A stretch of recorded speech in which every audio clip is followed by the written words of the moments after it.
On this quilt, I did a straight line crosshatch. Crosshatch just means that you're stitching in both directions, so vertical and horizontal. And all I did was just echo my seam line.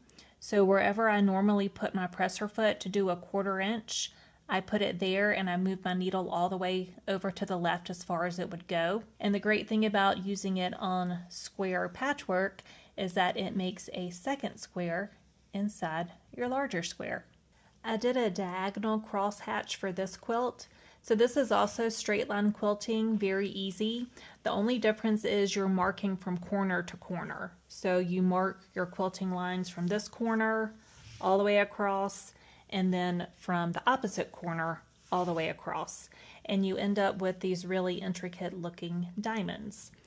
I find it better if I mark my diagonals so that I'm accurate when I'm quilting.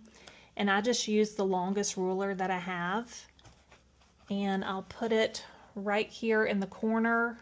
Obviously this is before you add your binding, but you put it right there in the corner and make sure that the intersection of the ruler is going right through the squares.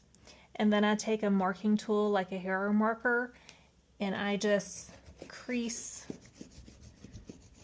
through all the squares, just like that, so that when I take it to my machine, all I have to do is just quilt straight on my crease lines. The last quilting style is really fun because you can use a wavy or a zigzag stitch.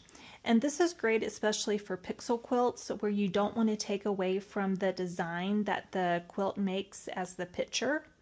So for instance, this is a huge bear that I have here, and I didn't want to quilt especially inside of its eyes here, so I decided to quilt directly on the seam lines, and this just kind of accentuates all the little squares that make up this quilt.